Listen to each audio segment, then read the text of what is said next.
Hi, நம்ம இன்னைக்கு முட்டை பிரியாணி செய்ய போகிறோம். முட்டை பிரியாணிக்கு நம்ம எப்படி என்னென்ன செய்யலாம்னு வாங்க பார்க்கலாம். இப்போ நம்ம முதல்ல அரைச்சிட்டு வந்துடலாம். அரைக்கிறதுக்கு என்ன சேர்க்கலாங்கிறது வாங்க பார்க்கலாம்.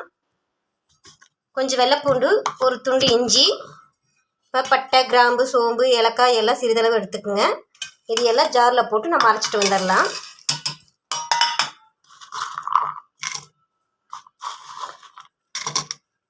அரைச்சிட்டு நம்ம எப்படி செய்யறதுன்னு வாங்க பார்க்கலாம். இப்போ குக்கர் எடுத்தாச்சு, நம்ம ஆயில் சேர்த்திக்கலாங்க.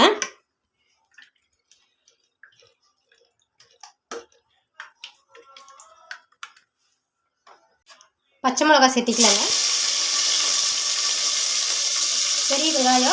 பெரிய வெங்காயம் பிரியாணி இலை சேர்த்திக்கலாம். இது கூட சின்ன வெங்காயம் இருக்குது, சேர்த்திக்கலாம். புதினா, கொத்தமல்லி தழை அரைஞ்சி வச்சதை சேர்த்துக்கலாம்.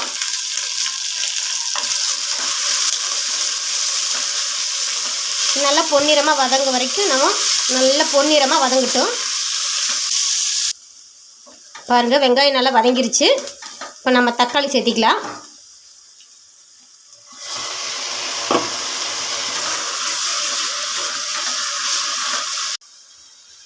இப்போ நம்ம தக்காளி கூட பூண்டு, இஞ்சி, பட்டை, கிராம்பெலாம் அரைச்சலாம் அந்த விழுதுகளை சேர்த்திக்கலாம்.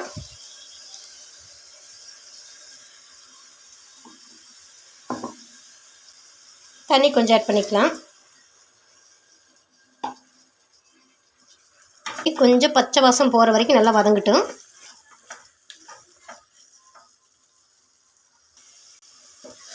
பச்சை வாசமெல்லாம் போயிடுச்சு, நல்லா வதங்கிருச்சு.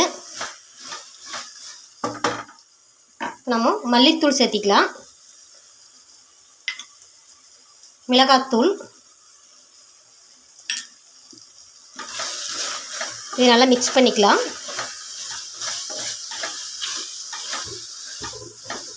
உப்பு சேர்த்திக்கலாம்.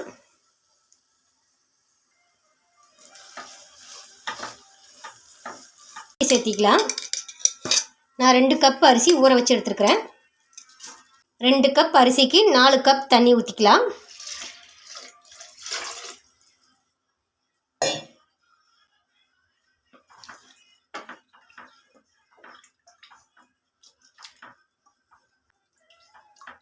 நல்லா கொதிக்கட்டும். நம்ம ரெகுலராக சமைக்கிற அரிசி தான் எடுத்துருக்கிறேன். அதுக்கேற்ப தண்ணி நான் சேர்த்துருக்கேன். உங்களுக்கு எப்படி சௌரியமோ அதுக்கு தகுந்த மாதிரி நீங்கள் தண்ணி சேர்த்திக்கலாம்.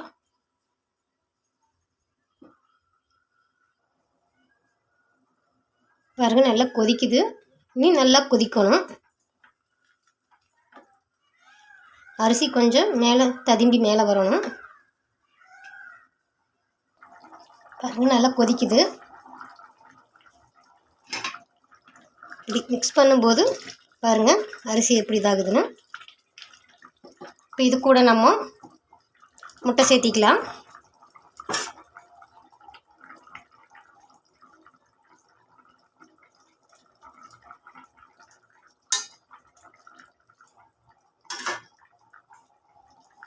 கொத்தமல்லி, புதினா சேர்த்திக்கலாம்.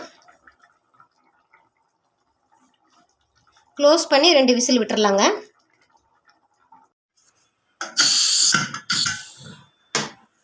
வாங்க சாப்பாடு ஓப்பன் பண்ணி பார்க்கலாம்.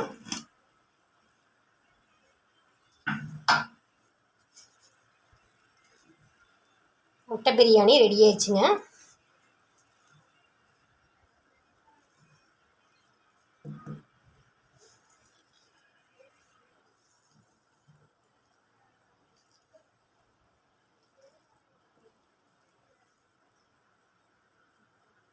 இதே மாதிரி நீங்களும் செஞ்சு ட்ரை பண்ணுங்கள்.